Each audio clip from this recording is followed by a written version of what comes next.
Mais d'abord, on va prendre tout de suite la direction de la Syrie, puisque Apolline Covin, qui est journaliste, est en direct avec nous. Bonsoir Apolline. Expliquez-nous un peu l'ambiance Bonsoir. dans la capitale. Vous êtes à Damas. Vous avez vécu ces dernières heures où le régime de Assad est tombé, avec le groupe des rebelles du groupe HTS, mené par monsieur Al-Jolani. Quelle est l'atmosphère dans les rues? Est-ce qu'il y a de la joie, de la peur, de l'exaltation, des manifestations? Racontez-nous. Oui, bonsoir. Je suis en effet à Damas, dans les rues. Ici, c'est une ambiance assez incroyable, assez historique. Ce sont des scènes de liesse populaire que l'on voit partout depuis hier, depuis que le groupe HTS a pris le contrôle de la ville et a fait tomber le régime de Bachar el-Assad. Depuis hier matin, on entend des coups de feu partout dans le ciel de manière quasiment ininterrompue. Alors même que le feu a été mis en place de 16 heures à 5 heures du matin, il n'est pas vraiment respecté. Moi, je suis rentrée ce soir vers 17 heures, il y avait encore énormément de monde dehors. À côté de ça, il y a des rebelles à quasiment tous les coins de rue. Ces rebelles, ces rebelles du groupe HTS, ils sont très bien accueillis par la population. On leur souhaite la bienvenue. Beaucoup de personnes leur donnent également à manger. Et ces rebelles, ils ont un discours assez pacifiste. On a vraiment l'impression qu'ils veulent rassurer et surtout montrer qu'ils sont capables de tenir les rênes du pays et surtout de relever un pays qui sort de 13 ans de guerre. D'accord, donc pour l'instant, évidemment, aucune manifestation d'hostilité. En revanche, il y a beaucoup de monde autour de la prison centrale de Damas, c'est ça, hein? Moi, je n'ai pas eu l'occasion de me rendre autour de la prison de Damas, mais en effet, c'est vraiment un sujet puisque des milliers de personnes ont été emprisonnées dans ces prisons sous le régime de Bachar el-Assad. Beaucoup de prisonniers ont été libérés depuis la prise de pouvoir du groupe HTS, mais malheureusement encore beaucoup de prisonniers se trouvent dans les prisons et donc les Syriens attendent que leurs proches soient libérés. Beaucoup de proches qui ont souvent été emprisonnés sans raison. Merci beaucoup de ce témoignage en direct de Damas. Est-ce que vous craignez pour votre sécurité, Apolline? Est-ce que vous pouvez vous promener partout dans les rues de Damas ou est-ce que c'est dangereux en réalité? Alors, dans les quartiers dans lesquels je me suis promenée, je me sentais assez en sécurité, même à proximité des rebelles du groupe HTS avec qui j'ai pu échanger. Hein. Ils sont très ouverts à la conversation. Ils refusent souvent de décliner leur identité, mais ils sont très ouverts. Il n'y a aucun signe de violence, d'hostilité. Donc, à l'heure actuelle, c'est assez incroyable de se sentir aussi en sécurité dans un tel contexte. Après, encore une fois, je n'ai pas encore bougé de Damas. Ok, merci beaucoup en tout cas pour ce témoignage en direct à Apolline Covin depuis Damas. Très intéressant de voir Josette Massescaron. Il y a des photos, pardon, il y a des photos qui circulent sur les réseaux sociaux, donc évidemment tout de suite à prendre avec circonspection, avec distance, mais qui montrent la pendaison publique du cousin de Bachar el-Assad, voilà, et parmi une foule en liesse. Voilà, et c'est assez spectaculaire, voilà, à l'attaquer. Pour être très précis. D'accord, ok. Non, mais c'est vrai qu'on se demande tous. Je trouve qu'on doit être très, très, très prudent et même très inquiet. Oui, je crois. Dans les prisons de Bachar el-Assad, il y a aussi beaucoup de djihadistes. Il n'y a pas que ça. Hein. Enfin, il y a ça. Moi, je me demande ce que c'est qu'un mouvement islamique modéré. Je ne sais pas. En tout cas, à l'image que vient de décrire notre ami est quand Josette même terrifiante. Donc, prudence, parce qu'on ne sait pas où on va, là, vraiment, et on ne sait pas si c'est encore plus terroriste que... Pour l'instant, alors il y a les apparences on voit du calme, mais il y a un besoin d'imposer un récit, ça c'est extrêmement clair, avec de l'image, des images soignées, avec ce chef de rebelle où on insiste beaucoup sur le fait qu'il a rompu avec Al-Qaïda, qu'ensuite il a rompu avec l'État islamique d'Al-Baghdadi. Donc pour l'instant, je pense qu'il faut attendre de voir un peu la stabilisation de la situation. On nous montre que ce qu'on nous donne à voir. Nous montrer. Et je pense qu'effectivement, Michel Cotta a raison. Il faut rester prudent. Moi, je demande à savoir aussi, parce que à Damas, il y avait aussi un certain nombre de gens qui étaient considérés, déjà les Alaouites, mais qui étaient considérés comme des soutiens. Alors, je ne sais pas s'ils étaient soutiens zélés ou pas de Bachar el-Assad. Comment est-ce qu'ils sont traités? Ensuite, comment ça va se passer avec les Turcs? Comment ça va se passer avec les Kurdes? C'est un pays qui est extrêmement complexe.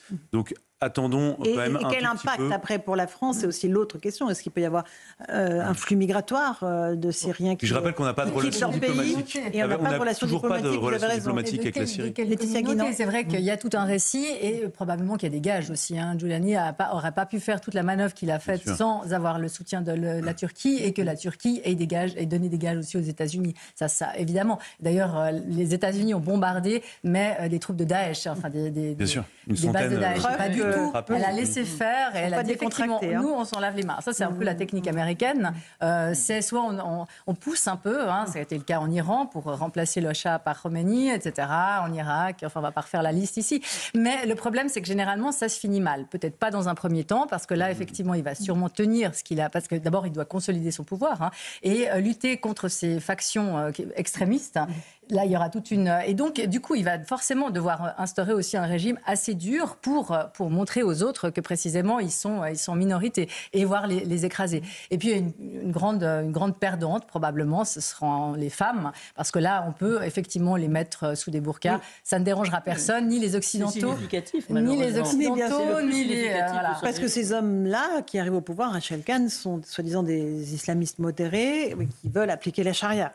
La charia ne permet pas d'être les femmes et les hommes au même moment et au même endroit. Exactement. Et puis, je pense que dans l'histoire, on a appris effectivement comment le récit et la propagande étaient manipulés pour que, dans un premier temps, les choses semblent apaisées. Et en réalité, maintenant, malheureusement, depuis 50 ans, nous avons l'habitude de ces récits dont les refrains sont des traitements inhumains et dégradants, avec les femmes en premier lieu, notamment. Et puis, moi, ce qui m'intrigue beaucoup, c'est effectivement ce que l'on peut voir sur les réseaux sociaux, ces images d'une extrême violence, et par ailleurs, les commentaires aussi de l'extrême gauche française qui ne me rassurent absolument pas. C'est-à-dire à faire croire qu'elle est aujourd'hui avec le peuple, alors même qu'elle défendait l'ancien régime, ça ne me rassure absolument pas, parce que c'est une stratégie. Exactement, c'est une stratégie qui est mise en place, on connaît la méthode. Mais on voit à quel point le basculement du monde aussi, notamment je pense à Israël aujourd'hui, qui lorsqu'elle va défendre ses frontières, nous défend aussi. Bien sûr. Un tout petit mot des réfugiés syriens. Louis, on voit qu'il y a un grand mouvement en Europe. Un certain nombre de pays disent on arrête les demandes d'asile des Syriens, voire on les expulse vers leur pays. La Turquie a même carrément ouvert un passage à sa frontière pour leur permettre le retour. Il y a 3 à 4 millions de réfugiés syriens sur le sol turc pour qu'ils rentrent chez eux.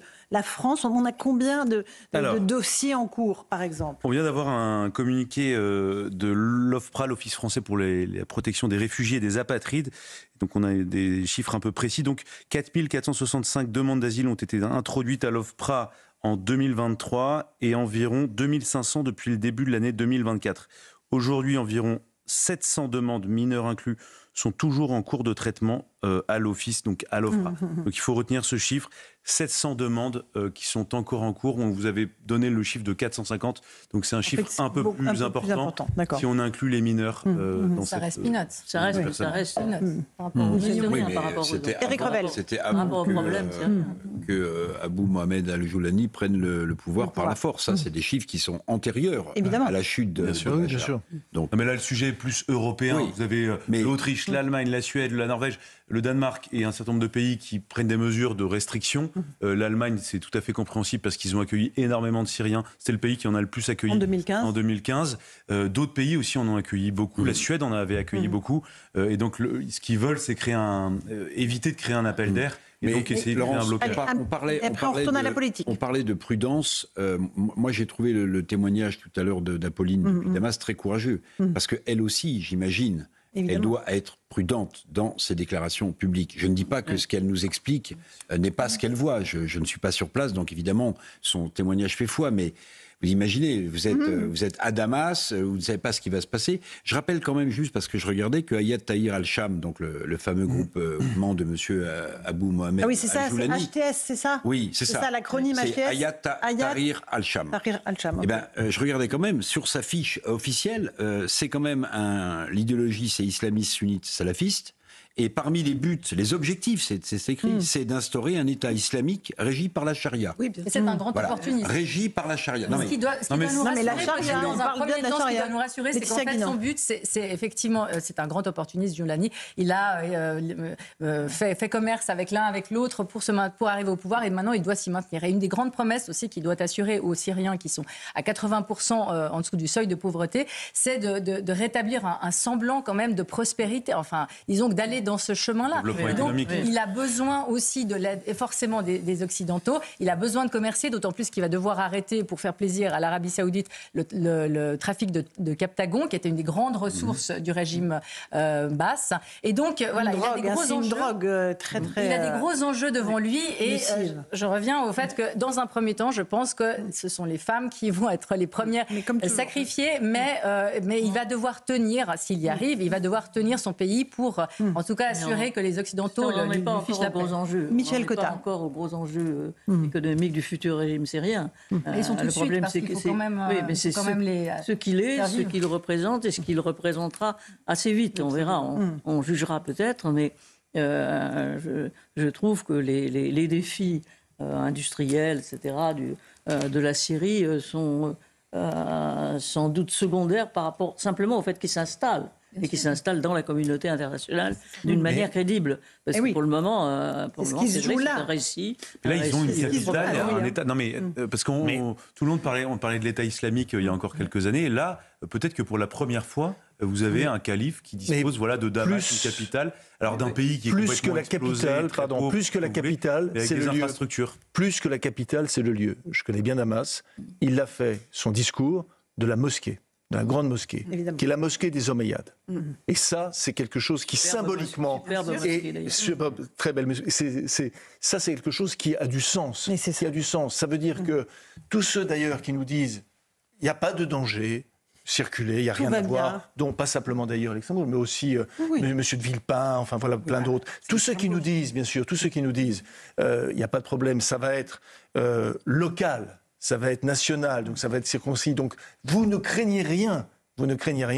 Tout cela, évidemment, nous mentent. Parce que c'est pas du tout le même discours que pour les talibans en Afghanistan. C'est pas du tout le même type de discours. C'est-à-dire que très clairement, les référents dont il use et abuse sont des référents qui parlent de califat.